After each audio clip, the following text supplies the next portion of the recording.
चलो previous class में पढ़ाए थे लैप्लासिस करेक्शन। लैप्लासिस करेक्शन में ऑलरेडी हम बता चुके थे कि PV to the power gamma constant ये यूज करते हैं क्योंकि लैप्लास के अकॉर्डिंग कहता है कि जो साउंड का प्रोपगेशन एयर में होता है वो न्यूटन्स के अकॉर्डिंग आइसोथर्मल, लेकिन लैप्लास कहता है कि नहीं, जब साउंड का प्रोपगेशन किसी गैसेस मीडियम में होगा तो उस कंडीशन में कंप्रेशन और रेयरफैक्शन इतना जल्दी फॉर्म करता है कि इसको टेम्परेचर इक्वलाइज करने के लिए टाइम ही नहीं मिलता। कंप्रेशन और रेयरफैक्शन इतना तेजी से फॉर्म करता है कि there is no time to equalise their temperature. इसका मतलब यहां पर हीट का एक्सचेंज नहीं होगा, नो हीट एक्सचेंजेस। तो जब हीट का एक्सचेंज नहीं होगा इसका मतलब डेल्टा क्यू जीरो, तो ये प्रोसेस बन जाता है एडियाबेटिक। तो PV to the power gamma is equal to constant ये यूज करते हैं और फिर हमने इसका वैल्यू निकाला था कि पी कांस्टेंट हो गया V to the power gamma X to the power N का differentiation gamma V to the power gamma minus one, और वी का किया तो DV plus V to the power gamma constant P का DP constant का differentiation zero. तो ये gamma P P to the power gamma V to the power minus one D V is equal to minus V to the power gamma D P हो गया। V to the power gamma cancel, तो ये gamma P divided by V D V is equal to minus D P. ऐसे ये previous class में पढ़ा चुके हैं तो रिकॉल करा दे। तो gamma P is equal to minus D P V divided by D V हो गया। तो गामा पी का वैल्यू माइनस डी पी और ये डी वी बाई वी हो गया जो कि बल्क मॉडुलस के इक्वल है। तो ऑलरेडी हम लोगों ने पढ़ रखा है कि speed of wave bulk modulus upon density का रूट होता है। तो बल्क मॉडुलस का वैल्यू यहां पर गामा पी के फॉर्म में आ गया। तो ये गामा पी बाई रो हो गया। गामा एयर का गामा का वैल्यू जो कि सीपी बाई सीवी के रेशियो के बराबर होता है, इसका वैल्यू 1.41 और atmospheric pressure 10 to the power 5 और यहाँ पर वो एयर का डेंसिटी 1.29 ये पुट करते हैं तो इसका वैल्यू 330 मीटर पर सेकेंड आता है जो प्रीवियस क्लास में बताए थे। तो ये लैप्लासिस करेक्शन के अकॉर्डिंग अब हमारे पास जो फाइनल वैल्यू आ गया speed of wave in gases medium gamma P by rho. अब इसी के अकॉर्डिंग हम लोग देखेंगे कि कौन कौन सा फैक्टर स्पीड ऑफ वेव को अफेक्ट करता है। तो यहां पर हम लोग फैक्टर पे आ जाएंगे। तो सबसे पहले तो हमारे पास रिलेशन आ गया कि gamma P by rho he use करना है और यहां पर गामा पी को हम लोग इस फॉर्म में लिख रहे हैं। अब गामा पी को इस फॉर्म में लिखा है यहां पर, तो एक स्टेप और हम लोग सीख लें। गामा पी बाई रो है। अब यहां पर रो को हम लोग लिख देते हैं density mass per unit volume. तो ये वॉल्यूम फैक्टर ऊपर चला जाएगा तो पीवी बाई एम हो जाएगा और यहां पर पीवी को हम लोग लिख देते हैं आर टी, तो आर टी बाई एम हो गया। तो यही gamma R T by M आ गया। इससे भी वैल्यू निकाल सकते हैं। तो अब ये रिलेशन हमारे पास दो आ गया। जब प्रेशर का फॉर्म होगा तो ये यूज करेंगे, टेम्परेचर का फॉर्म होगा तो ये यूज करेंगे। अब इसी को हम लोग यहां पर इस फैक्टर को यूटिलाइज कर लेते हैं। अब यहां पर रिलेशन जो है स्पीड ऑफ साउंड और रूट मीन स्क्वायर वेलोसिटी, इसको भी कंपेयर कर सकते हैं। तो अभी हम लोगों ने जो वेलोसिटी ऑफ साउंड सीखा वो under root gamma R T by M के फॉर्म में, और RMS का वैल्यू हम लोगों ने लिखा था 3RT/m के फॉर्म में। अब इस दोनों को आप डिवाइड कर दो, इससे हम लोगों को रिलेशन मिल जाएगा। वही रिलेशन यहां पर लिखा है, RMS/साउंड √3/गामा। तो ये प्रीवियस क्लास का था जो रिकॉल करा दिया। अब आज के क्लास में हम लोग ये पढ़ेंगे कि कौन कौन सा फैक्टर वेलोसिटी ऑफ साउंड को गैसियस मीडियम में अफेक्ट करता है। ये बहुत इंपॉर्टेंट। तो सबसे पहला फैक्टर हमारे पास है इफेक्ट ऑफ प्रेशर। प्रेशर का क्या इफेक्ट होता है? तो हमारे पास जो रिलेशन है उसको हम लोग यूज करें तो V is equal to √Γ/P/ρ। अब यहां पर हम लोग यदि इसको डेंसिटी के फॉर्म में भी लिखते हैं, डेंसिटी को हम लोग लिख दें मास पर यूनिट वॉल्यूम, तो वॉल्यूम ऊपर चला गया। अब यहां पर ये कहता है कि P inversely proportional to volume, या इसको सिंपली आप ऐसे समझ लो कि यहां पर V डिपेंड कर रहा है। यदि हम इस एक्सप्रेशन के अकॉर्डिंग देखें, गामा तो कांस्टेंट है तो P/ρ। इसका मतलब कहता है कि यदि हम प्रेशर का इफेक्ट, यदि टेम्परेचर कांस्टेंट है, यदि टेम्परेचर कांस्टेंट है यदि, तो यहां पर हम लोग PV को RT लिख देते हैं, गामा RT/m। यदि टेम्परेचर कांस्टेंट होगा तो ये सारे फैक्टर कांस्टेंट, मास भी कांस्टेंट। इसका मतलब प्रेशर से इंडिपेंडेंट, मींस जितना प्रेशर में चेंज होगा उसी के करस्पॉन्डिंग डेंसिटी में भी चेंज होगा, सेम प्रोपोर्शन में। यदि प्रेशर चेंज कर रहा है तो डेंसिटी भी चेंज कर रहा है। इसका मतलब प्रेशर बाय डेंसिटी ये दोनों रेशियो है, चेंज बाय चेंज। इसका मतलब क्या हुआ कि यहां पर प्रेशर का कोई इफेक्ट नहीं होगा। तो ही यहां पर कहता है कि प्रेशर का कोई इफेक्ट नहीं है। तो इफेक्ट ऑफ प्रेशर में क्या कह रहे हैं कि velocity of sound is independent of pressure of gas. Because क्या कहता, प्रेशर यदि इंक्रीज करेगा तो डेंसिटी भी इंक्रीज करेगा। It means P/ρ remains constant. तो प्रेशर का कोई इफेक्ट नहीं होगा। दूसरा फैक्टर आ जाए, इफेक्ट ऑफ टेम्परेचर। तो टेम्परेचर का इफेक्ट देख लीजिए। अभी आपके पास क्या रिलेशन है? हम लोगों ने जो पढ़ा V का वैल्यू हम लोगों ने फाइंड किया गामा RT/m। इसका मतलब एब्सोल्यूट टेम्परेचर या टेम्परेचर के डायरेक्टली रिलेटेड है। तो velocity of sound directly related to square root of temperature. अब इसको यदि हम लोग इस फॉर्म में लिख रहे हैं और यदि सेल्सियस के फॉर्म में लिखे तो इट बिकम्स T+273 हो जाएगा। अब मान लो कि हमने इसको 0 डिग्री सेल्सियस के करस्पॉन्डिंग लिखा तो ये 273 हो गया। अब दोनों को डिवाइड कर दो तो क्या रिलेशन आता है? तो VT/V0 is equal to √T+273 divided by 273। ये आ गया रूट में ही, दोनों रूट में है, रेशियो है ना VT/V0।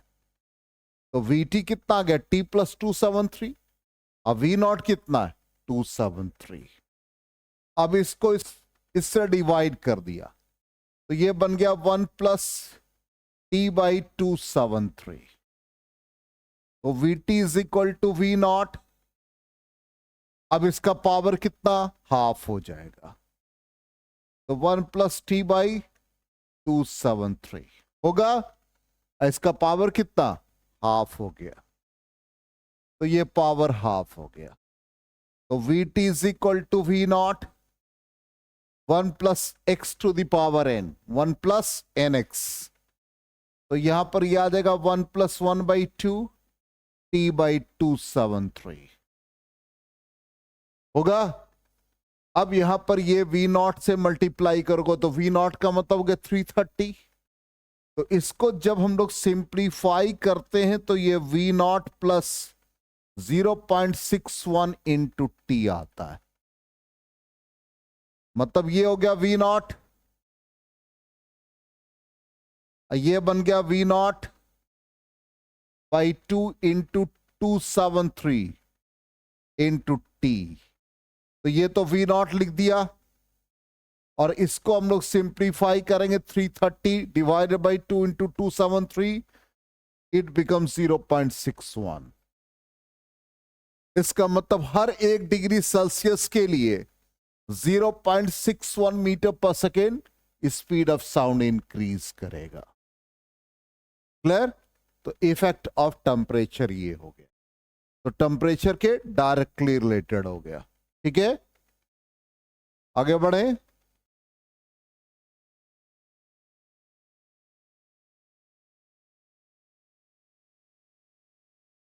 तो यहां पर यही रिजल्ट है, बोलो gamma T by M, compare कर दिया V1 by V2, T1 by T2। इसको डायरेक्टली ऐसे लिख दिया जैसे हमने लिखा T1 डिग्री सेल्सियस, और फिर हम लोगों ने लिखा टेम्परेचर चेंज होगा स्मॉलर, तब उस कंडीशन में क्या लिखेंगे, अभी जस्ट बताया V नॉट प्लस 0.61 T। तो इफेक्ट ऑफ टेम्परेचर ये था। ठीक, अब आ जाए यहां पर लिखा भी है, देखो, for 1 degree Celsius rise speed of sound in air increases by 0.61 metre per second. तो 2 फैक्टर हो गया। अब आ जाए इफेक्ट ऑफ डेंसिटी। तो अभी हम लोगों ने स्पीड ऑफ साउंड क्या लिखा, under root gamma T by M, और दूसरा क्या लिखा, गामा पी बाई रो। इसका मतलब क्या है, डेंसिटी के इनवर्सली रिलेटेड है। ठीक, तो V is inversely related to density, square root of density. Effect of humidity. अब ह्यूमिडिटी का इफेक्ट कहता है जैसे जैसे ह्यूमिडिटी इंक्रीज करता है डेंसिटी ऑफ एयर डिक्रीज करता है। ठीक, इसका मतलब जैसे ह्यूमिडिटी इंक्रीज करेगा उस कंडीशन में स्पीड ऑफ साउंड भी इंक्रीज करेगा। जैसे आप देखोगे विंटर सीजन में, विंटर सीजन में हम लोग सोते हैं तो सराउंडिंग की आवाज बहुत अच्छे से सुनाई देती, समर में नहीं। क्यों? कहता है कि साउंड जो है ट्रैवल करता फास्टर इन ह्यूमिड एयर। इसका मतलब विंटर में ह्यूमिडिटी ज्यादा होता है और ड्राई एयर में ह्यूमिडिटी कम होता है। तो क्या है, इनवर्सली रिलेटेड टू डेंसिटी। तो जैसे इंक्रीज करेगा ह्यूमिडिटी, डेंसिटी डिक्रीज किया, तो डेंसिटी डिक्रीज किया तो स्पीड क्या हो गया, इंक्रीज कर जाएगा। आगे समझ में। Next part, effect of wind velocity. अब जैसे विंड का ब्लो है, तो जैसे विंड का फ्लो हो रहा, हवा बह रही है और हम लोग बोलते हैं, और उसी के फ्लो में यदि साउंड हमारा प्रोपेगेट कर रहा है तो लगता है कि लाउडर कोई बोल रहा है, और उसके अगेंस्ट बोलते हैं तो उस कंडीशन में लगता है फेंट साउंड। अब जैसे यहीं पर है, मान लो कि यहां से विंड का ब्लो हो रहा है, तो विंड का ब्लो का डायरेक्शन ये है। अब इसके कंपोनेंट और साउंड का प्रोपेगेशन, मान लो कोई स्पीकर या कहीं लाउड स्पीकर ऑन है, तो साउंड का प्रोपेगेशन ऐसे हो रहा है और विंड का प्रोपेगेशन ऐसे हो रहा है। ये एंगल थीटा फॉर्म कर रहा है, और जो स्पीकर या जो रौनक साहब बोल रहे हैं बहुत लाउडली, इनका स्पीड ये v है। अब विंड का ब्लो इसी डायरेक्शन में हो रहा है, तो विंड के component along the direction of propagation of sound क्या बन गया, विंड का कॉस कंपोनेंट। इसका मतलब resultant velocity becomes v plus wind के कंपोनेंट, दोनों ऐड हो गए।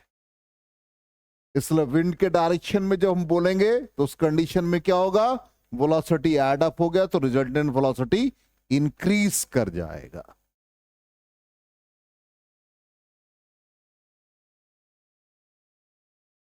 ठीक है, अब देखो ये रिजल्ट क्या आ रहा है, resultant velocity of sound towards observer v dash is equal to v plus wind का कॉस कंपोनेंट। तो ये क्या होगा, फाइनली इंक्रीज कर जाएगा।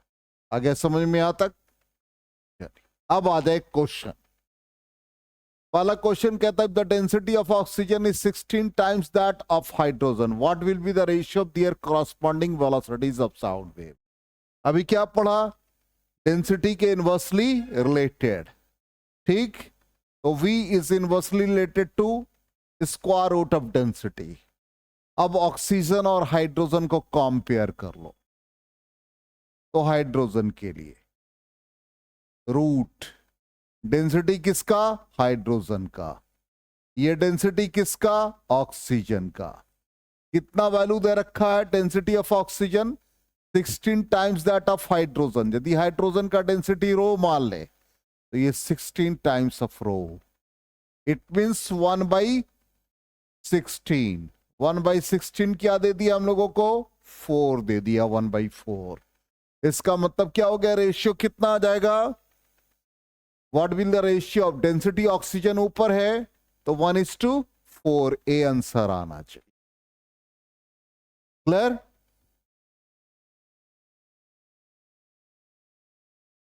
तो हमारा आंसर ए होना चाहिए। और इसका एक्सप्लेनेशन भी लिख दिया है। क्या लिखा? V = √γ-p/ρ। ठीक, तो रो के इनवर्सली रिलेटेड है 1/4। क्लियर? चलो नेक्स्ट क्वेश्चन आ जाओ। कहता है at which temperature of the speed of sound in hydrogen will be same as that of speed of sound in oxygen at 100 degree Celsius. ठीक, तो यहां पर 100 डिग्री सेल्सियस ऑब्वियसली टेम्परेचर के देखो डायरेक्टली रिलेटेड है। एक minute, at which temperature, temperature पूछ रहा है किस टेम्परेचर पे speed of sound in hydrogen will be same as that of speed of sound in oxygen. इसका मतलब यहां पर टेम्परेचर और मास के रेस्पेक्ट में दे रखा। ठीक है, चलिए कोई बात नहीं। तो यहां पर V ऑलरेडी हम लोग पढ़ चुके हैं, γ/RT/m। तो V कहता सेम है, दोनों में सेम है। इसका मतलब V हाइड्रोजन के लिए, ठीक, V ऑक्सीजन के लिए। ठीक, अब वैरी क्या क्या कर रहा है? टेम्परेचर और मास। इसको क्या लिख देंगे? T1 M1। इसको क्या लिख देंगे? T2 और M2। ठीक, M1 किसके लिए? हाइड्रोजन के लिए। ठीक, ये याद रखना है। अब यहां पर दोनों का रूट कैंसिल कर दो तो क्या बन जाएगा? ये T1, तो T1 टेम्परेचर हाइड्रोजन का लिख देते हैं। चलो मास किसका? हाइड्रोजन का, MH2। T2 temperature in oxygen, mass in oxygen. ठीक, TH2 हमको फाइंड करना है। मास हाइड्रोजन का कितना भाई? 2। ऑक्सीजन के लिए टेम्परेचर कितना है? कितना है? 100 डिग्री सेल्सियस। केल्विन में कन्वर्ट कर दो, 273 + 100 हो गया। मास ऑक्सीजन का कितना? 32 हो गया। ये कितने आ गए? टेम्परेचर हम लोग को हाइड्रोजन का निकाला 216। ठीक, अब इसको कैलकुलेट कर लीजिए, देखिए कितना आ जाएगा। देखो ये 373 डिवाइडेड बाय 16 करो तो जल्दी से कैलकुलेट। 2331। ठीक है, अप्रॉक्स यहां 2 लिखा है, कोई बात नहीं। तो 2 केल्विन हो गया। और इसको डिग्री सेल्सियस में क्या करेंगे? -273.16 जो भी है ये डाल देंगे तो 249.7 डिग्री सेल्सियस। तो ये हमारा कौन सा ऑप्शन है? 249 अप्रॉक्स, तो डी ऑप्शन आ जाएगा। बोलो क्लियर?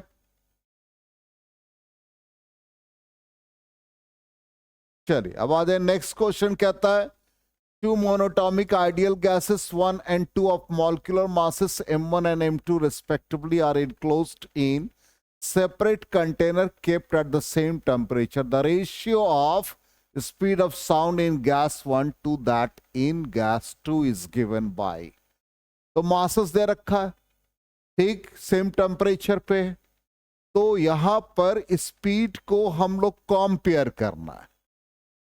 तो मास के टर्म में ऑलरेडी हम लोग पढ़ चुके हैं, gamma R T by M inverse related है, ठीक।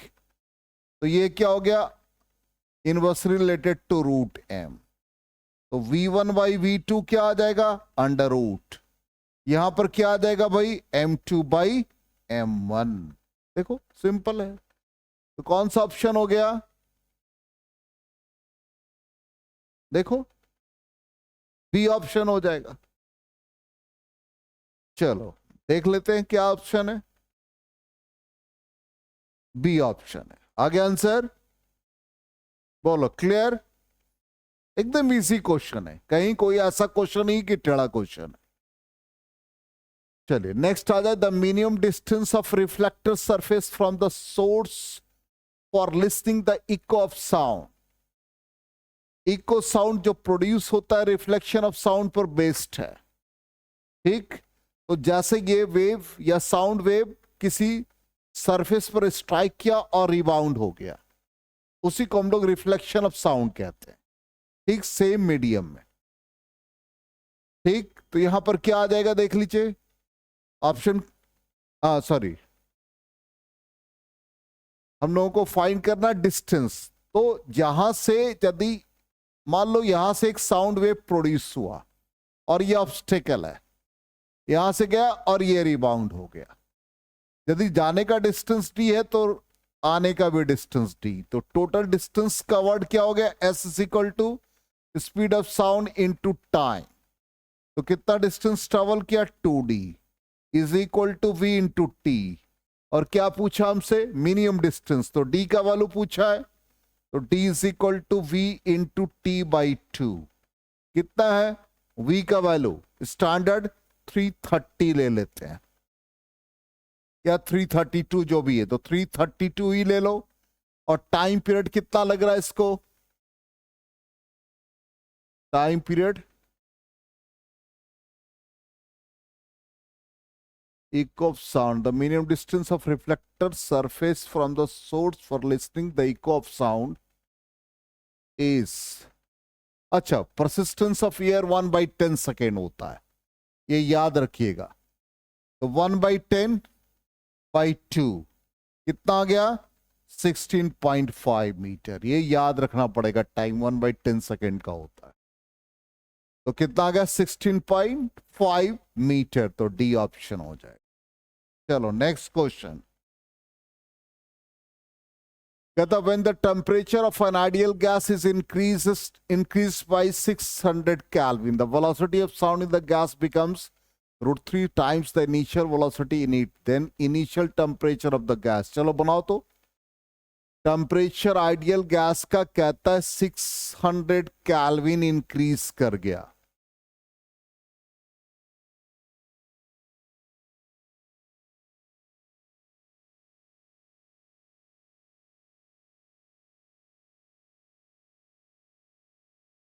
चलो रिलेशन लिखो, V directly proportional to square root of its temperature. तो V directly related to square root of its temperature, तो V1 बाई V2 लिख देंगे, तो ये क्या आ जाएगा, under root T1 by T2, ठीक। अब यहां पर कहता है initial temperature of the gas find करना है। Temperature of an ideal gas is increased by 600 Kelvin, और कहता है कि √3 times the initial velocity, means V2 becomes velocity of sound in the gas becomes √3 times the initial, ये √3 times of initial, ठीक। Initial temperature T assume कर लिया। अब कहता है कि आइडियल गैस का टेम्परेचर कितना इंक्रीज कर रहा है, 600 केल्विन, तो ये आ गया T + 600। चलो इसको सॉल्व करो, V1 कैंसिल हो जाएगा, T का वैल्यू देखो कितना आ रहा है,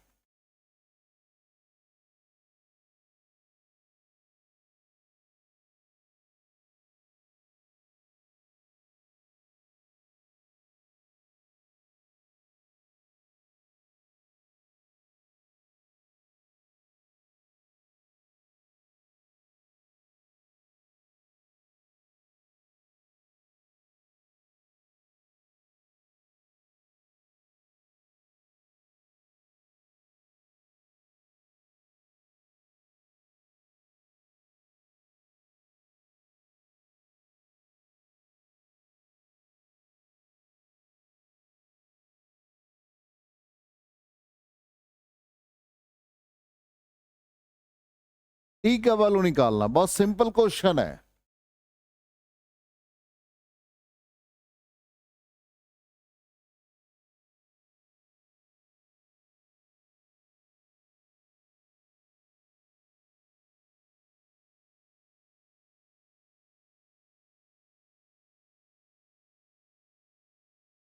ये